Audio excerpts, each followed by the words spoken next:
আসসালামু আলাইকুম সবাইকে। আশা করছি সবাই অনেক ভালো আছেন। আবারও একটি নতুন রেসিপি নিয়ে আপনাদের সামনে হাজির হয়ে গেলাম। আজ আপনাদের সাথে খুবই সহজ একটা কলিজা সিঙ্গারার রেসিপি শেয়ার করব এবং এই একই রেসিপিতে আপনারা সিঙ্গারার ভাজ কিভাবে সঠিকভাবে করতে হয় সেটা দেখবেন এবং ফ্রোজেন করার পদ্ধতিটাও কিন্তু আমরা বলে দেব। আর এই রেসিপিটা খুবই সহজ তৈরি করা, কারণ আমরা এখানে ফাঁকিবাজি একটা পদ্ধতি ইউজ করেছি। কেন ফাঁকিবাজি বলছি সেটা একটু পরে বলবো। আগে চলুন আমরা দেখে নিই কিভাবে সিঙ্গারার ডোটা পারফেক্টলি তৈরি করবেন।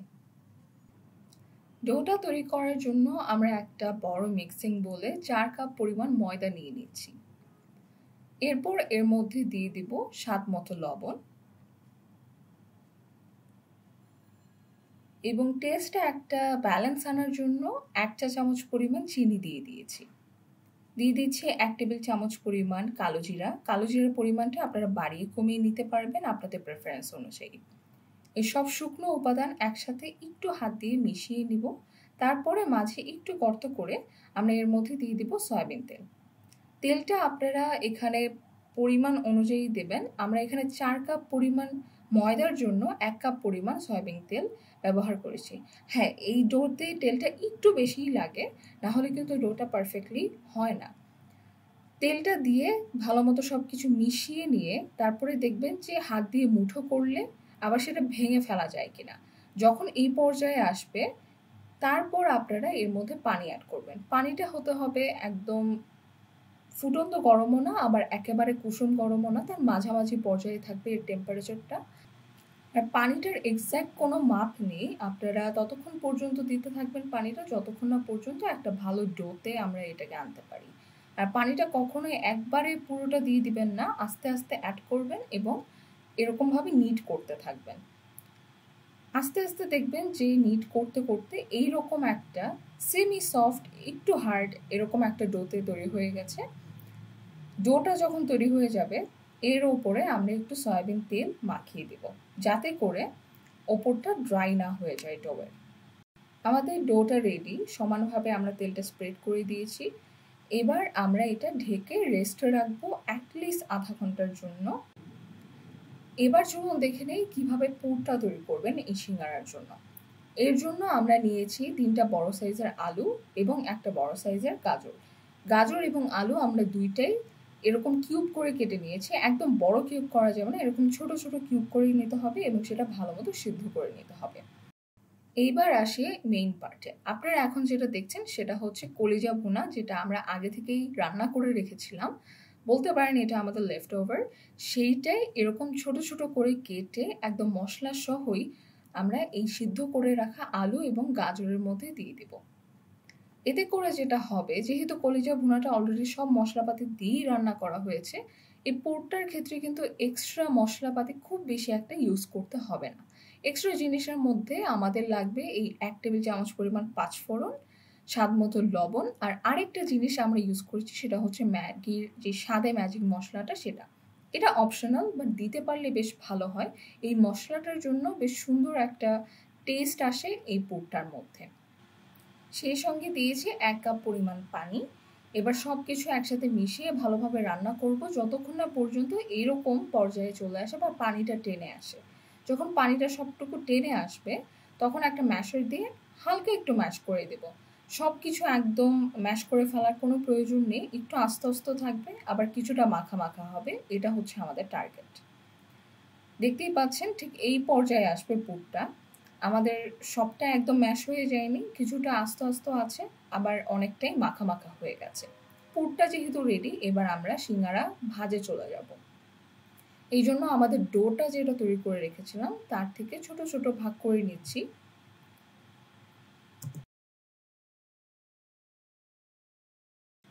ভাগ করা হয়ে গেলে একটা ভাগ নিয়ে আমরা নর্মালি যেরকম লুচি বেলি সেরকমভাবে একটু লম্বা করে লুচিটা বেলবো। সবটা তো বলে বোঝানোটা পসিবল না, আপনারা ভিডিওটা ভালো মতো দেখলেই আসলে বুঝতে পারবেন আমি কি বোঝাতে চাচ্ছি।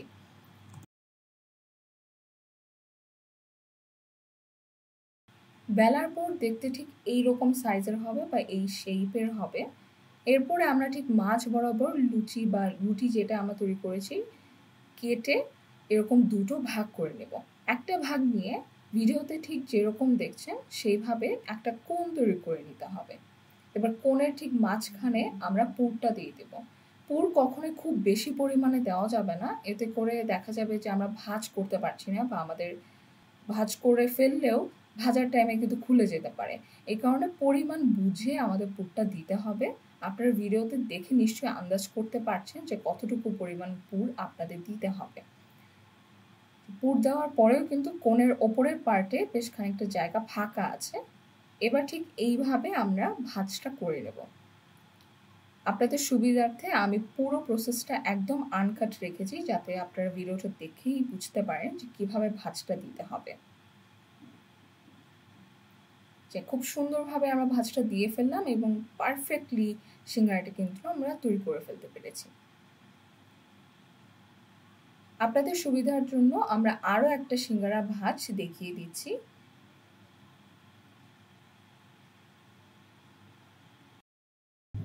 সিঙ্গারাগুলো যেহেতু আমাদের ভাঁজ করা হয়ে গেছে, আমরা চলে যাচ্ছি সিঙ্গারাগুলো ভাজতে।